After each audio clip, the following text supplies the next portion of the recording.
Hi. Stock మార్కెట్‌లో వాలటిలిటీకి దూరంగా ఉంటున్నారా? పోర్ట్‌ఫోలియోస్ అన్నీ కూడా రెడ్‌లో ఉండి బ్లీడ్ అవుతున్నాయా? అంటే స్టాక్ మార్కెట్‌లో ఉండి సస్టైనబిలిటీ ఉన్న బిజినెస్ మోడల్ లాగా లేదా స్టాక్ మార్కెట్ లాంగ్ టర్మ్‌లో మంచి వెల్త్ క్రియేట్ చేసుకునేలాగా ప్లానింగ్స్ ఏమైనా ఉన్నాయా? అయితే అలాంటోళ్ళ కోసం ఈ ప్రోగ్రామ్ అండి. ETFs, index funds and mutual funds. మా స్టాక్ మార్కెట్‌లో ఉండి కూడా సెక్యూర్ వేలో మనీ మేక్ చేసుకునే పద్ధతి ఏదైనా ఉందంటే రిటైలర్స్‌కి ఈ మూడే అన్నమాట.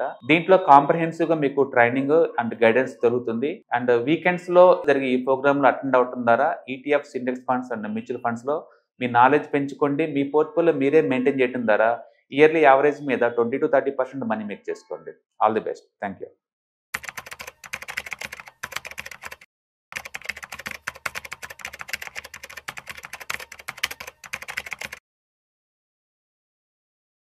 నమస్తే, వెల్కమ్ టు విష్ణు టాక్స్. నేను విష్ణు. ప్రస్తుతం నాతో పాటు ప్రముఖ స్టాక్ మార్కెట్ అనలిస్ట్ సుందరరామరెడ్డి గారు ఉన్నారు. సార్తో మాట్లాడదాం. సార్, సుందరరామరెడ్డి గారు నమస్తే సార్. నమస్తే సార్. సుందరరామరెడ్డి గారు, నిన్న ఒక ప్రముఖ తెలుగు దినపత్రికల్లో ఆర్టికల్ ఒకటి చూశాను సార్. ఒక కళాఖండం అంట, పెయింటింగ్ దాదాపు 2087 కోట్ల రూపాయలకు అమ్ముడు పోయిందంట. ఏంటి సార్ అదేమన్నా అపురూపమైన అమూల్యమైన కళాఖండమా? దాదాపు 2000 కోట్ల రూపాయలు పెట్టి దాన్ని కొనడానికి ఏంటి? దీని మీద మీ కామెంట్ ఏంటి? బేసికల్‌గా మనం అప్పుడప్పుడు చూస్తామండి. ఇంటర్నేషనల్ అంటే రేర్‌గా దొరికే వాటినన్నమాట. ఆర్టిజాన్స్ వర్క్‌ని ఏలం పాటలు ఏయటం అనేది కోట్లల్లో పోవటం అనేది మనం చూసాము. బట్ హిస్టరీలో ఇది సెకండ్ టైం ఈ రేట్‌కి అమ్ముడు పోవటం. ఇంతకుముందు ఒకసారి ఐ థింక్ 2021లో అమ్మారండి. ఆ టైంలో 4000 కోట్లకి అమ్ముడు పోయింది ఇది. 4000 కోట్లకి 2021లో. అండ్ ఇప్పుడు ఇది నిన్న ఇంటర్నేషనల్ మార్కెట్‌లో ఈ పెయింటింగ్‌ని 2087 క్రోర్స్‌కి అమ్మారు అది ఈ పెయింటింగ్. ఎందుకు ఇంత రేటు అంటే ఏ పెయింటింగ్ అయినా సరే బేసికల్‌గా ఏందంటే అది పెయింట్ ఎవరు ఏసారు అన్న దాన్ని బట్టేసి. ఆ పెయింటింగ్ కూడా అతను పీక్ స్టేజ్‌లో ఏసాడా, కెరీర్ స్టార్టింగ్‌లో ఏసారా అన్న దాన్ని బట్టి ఉంటదన్నమాట. చాలా పారామీటర్స్ ఉంటాయి. పారామీటర్స్ ఉంటది. రెండోది ఆ పెయింట్ ఓనర్ కొన్ని హిస్టరీని బట్టి ఉంటది. ఆ పెయింట్ ఓనర్ ఇంటర్నేషనల్ ఫేమస్ అనుకోండి. ఆయన దగ్గర నుంచి వచ్చేది కదా! అందుకని ఆ ఓనర్‌షిప్‌ని ఉంచుకుందామని ఎవరైనా ట్రై చేస్తారు. అది అండ్ వర్కింగ్ స్టైల్, వారు వాడిన మెటీరియల్, ఆ మెటీరియల్ దాంట్లో ఉన్న కాంప్లిసిటీ అండ్ తీసుకున్న మీడియం అండ్ మార్కెట్‌లో ఉన్న డిమాండ్ సప్లైస్ వీటన్నిటిని పెట్టేసి ఒక పెయింటింగ్ విలువ డిసైడ్ అవుద్దనమాట. ఇప్పుడు వీళ్ళు తీసుకున్నది వరల్డ్‌లోనే రేరెస్ట్ పెయింటింగ్ అది. ఎంత అంటే యాక్చువల్లీ 6 ఫీట్స్ ఉన్న పెయింట్స్ ఇలాంటి వరల్డ్ మొత్తం మీద 22నే ఉన్నాయి. ఆ 22లో 21 మ్యూజియంలో ఉన్నాయి. నువ్వు కావాలన్నా కొనలేవు. అంటే నువ్వు కావాలన్నా కొనలేరు. డబ్బున్నంత మాత్రాన కొనలేరు వాటిని. కొనలేము. కొనలేరు. ఎందుకంటే 6 ఫీట్స్ పెయింట్స్ ఇవి. చాలా రేర్ పెయింట్స్ అన్నమాట. వరల్డ్‌లో ఉంది 21, 22 ఉంది. ఇది ఒకటే బయట ఉంది. ఇది కూడా యాక్చువల్‌గా బయట ప్రైవేట్‌గా అమ్ముతారన్నమాట. జస్ట్ 20 నిమిషాల్లోనే 6 బిడ్లేశారు. ఒకరు విన్ అయ్యారు. జస్ట్ మొత్తం ఏలంపాట జరిగింది 20 నిమిషాలేనండి. అంటే దాన్ని బట్టి ఊహించుకోండి ఎంత డిమాండ్ ఉందనేది.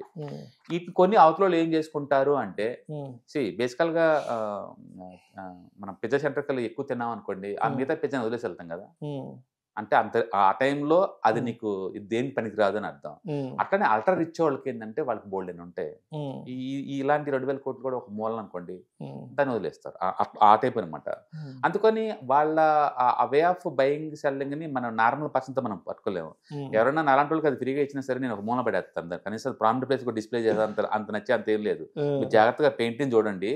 ఏదో మూడో తరగతి పిల్లోడు కూర్చోబెట్టుకుని 3వ క్లాస్ 4వ క్లాస్ స్కూల్ పిల్లకాయలు వేసిన బొమ్మలాగా ఉన్నట్టుంది.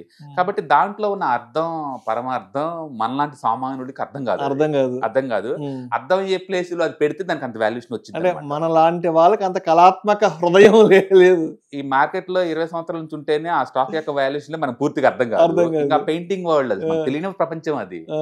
మనకు అర్థం కాదు. ఏదైనా కానీ డిమాండ్ సప్లై వరల్డ్‌లో ఏ స్టాక్స్ కైనా, బిట్ కాయిన్ కైనా వీటికైనా అన్నమాట.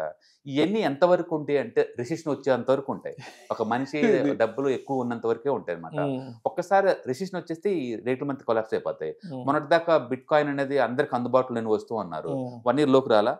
ఎవరైనా ఊహిస్తారా అది $130,000 దగ్గర నుంచి బిలో 90కి వస్తుందని? చార్టులు చూస్తే లేదు, అది 50,000కి వచ్చేలాగా ఉంది బిట్ కాయిన్. చాలా దారుణంగా ఉంది చార్ట్స్. అందుకని ఎలాంటి రేర్ ఉన్నా సరే దానికి సప్లై స్టార్ట్ అయినప్పుడు రేట్ కొలాప్స్ అవుతూ ఉంటాయి. కాకపోతే పెయింటింగ్ వరల్డ్‌లో ఉన్న బ్యూటీ ఏంటంటే అదొక హాబీగా పెట్టుకున్న అందరూ పక్కా హార్డ్ కోర్ రిచ్ పర్సన్స్ అనమాట వాళ్ళు. వాళ్ళకి డబ్బు అనేది ఎప్పుడు అన్లిమిటెడ్ ఉంటుంది. అందుకని వాటికి ఎంతో కొంత డిమాండ్ ఎప్పుడూ ఉంటుంది బై డిఫాల్ట్.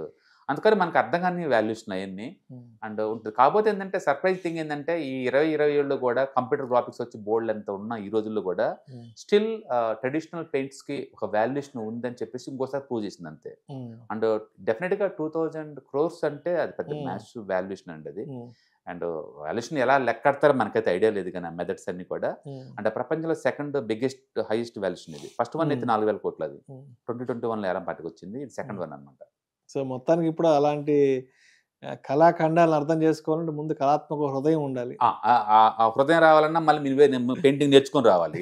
అంత హృదయాలు వద్దులండి. మనకి రవివర్మ లాంటి పెయింటింగ్లు అయితే ఈజీగా అర్థమవుతుంది. అదే ఎవరైనా లైక్ చేస్తారా బొమ్మలని చూడంగానే కొంచెం ఎంతసేపు చూడబుద్ది అవుతుంది దాన్ని. ఏదో మన రేంజ్ కి తంజావూరు పెయింటింగ్స్ అలాంటి వాటిని మనం ఎంజాయ్ చేస్తాం. ఈ టైప్ మనకి అర్థం కాదు కూడా. ఎంత వాల్యూ లేకుండా అంత వాల్యూషన్ పెట్టి కొనరు కదా అవతల వాళ్ళు. కాబట్టి ఆ ప్రపంచం సపరేట్, దాని వాల్యూషన్ సపరేట్.